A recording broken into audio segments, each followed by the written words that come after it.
I was in the supermarket yesterday and I overheard two high school girls talking as we went into the store at the same time. They were talking about Mr. Nelson, who I knew as a music teacher, and that's why I sort of listened to the conversation. And what I heard made me think, the girl just doesn't get it. That's what we're going to talk about on Coffee with Alain today. Welcome to the show. I have my hard work pays off mug because you'll hear that theme coming up.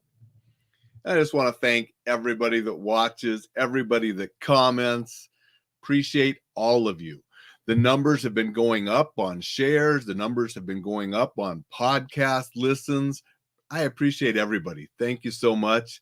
And please help me get this out to more people by sharing and recommending and so forth. And be sure to sign up for the newsletter if you haven't yet. EnjoyLifeSafely.com.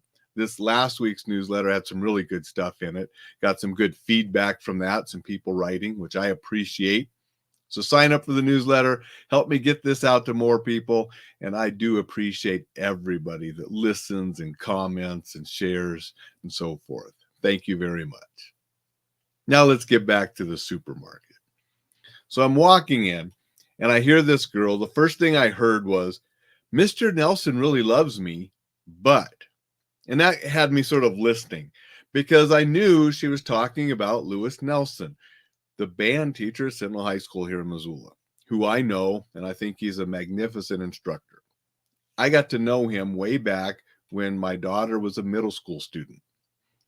When she was middle school, getting ready to go into high school the following year, Mr. Kirby, her middle school band teacher, told her and 3 or 4 other students, I think there was at least 4 or 5 of them, he said, Mr. Nelson is taking the wind ensemble to Carnegie Hall next year.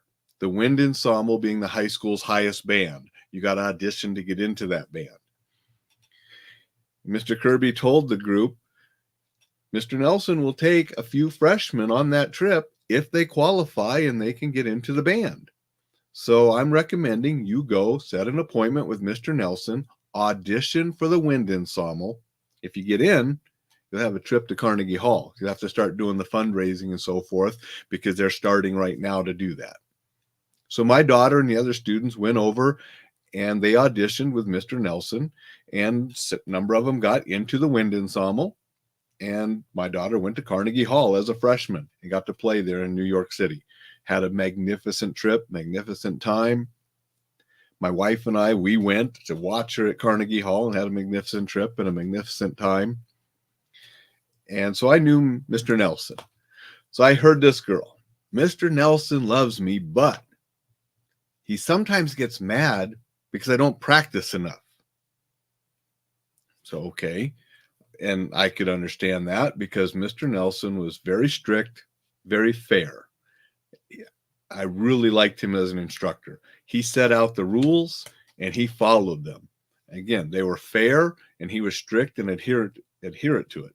And you had to keep the standards up to be in that band. It wasn't just I sign up and I'm automatically in that band.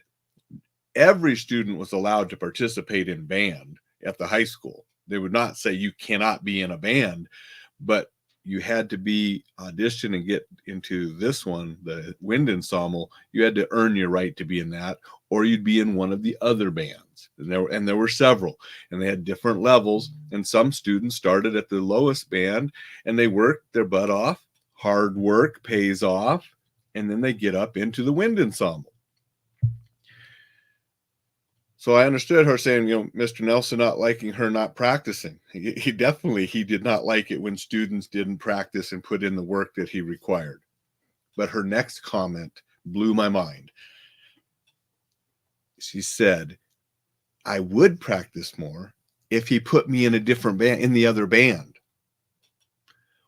It doesn't work that way. You don't get put into this and then you change. You work your butt off to get put into that. She just didn't get it. Now, of course, I didn't say anything. It's not my place. Some strange guy in a supermarket going to give her a life lesson that her parents or somebody else should have taught her. But I thought that would be a great thing to talk about this morning. You don't get put in it and then start practicing. You practice and work your butt off to get there. That's a life lesson, not just for band, but for just about everything. Going to say good morning to Dixon. Appreciate you being here. He says, way to go, Cosette. Thank you, Dixon.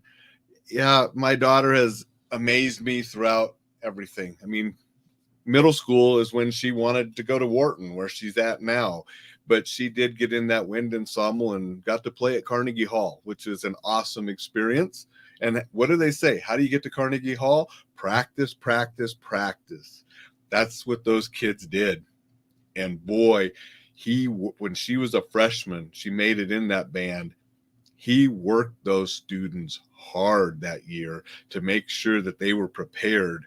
And when they got to Carnegie Hall, there were 6 bands that played that day. They were one of 6, I believe, 4 high school and 2 college bands that were playing at Carnegie Hall in that performance.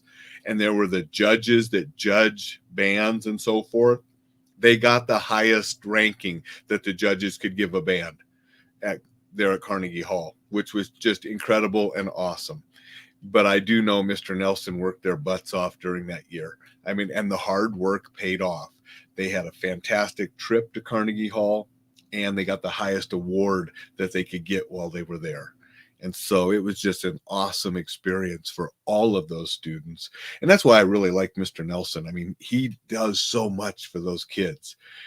The year after Cosette left, she was off to college. The band got to go to Europe and do some stuff there. And another trip that Cosette did get to go on was the big band competition down in California at Disneyland. So they played at that competition at Disneyland, and part of the day they got to play on the rides, and part of the day was the playing and then the award ceremony down there in California. So Cosette got to do some fantastic things with the band. Other students that Mr. Nelson teaches have done some fantastic things. So I greatly respect him. And that's why when I heard those kids talking, it caught my ear. And I just couldn't believe what she said. You know, she'd practice after he put her in the band she wanted to be in. Life doesn't work that way. You need to put in the work. You need to put in the practice, put in the hours and whatever is required. And then you get what you want, not the other way around. And I hope that young lady learns that. Somebody needs to teach her that, because going through life expecting that you're going to get this without putting in the work, you're going to fall short and you're going to be disappointed. You put in the work, you put in the practice, and that's where you get great things. So I wanted to share that this morning, hearing that conversation. It's not always about safety on this show. Sometimes it's about being exceptional and enjoying life. If you want to be exceptional, we put in the work.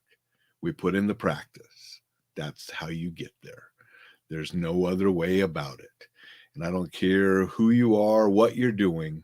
If you put in the hard work and put in the practice, do what's required, that is how you're going to succeed. That's how you're going to advance.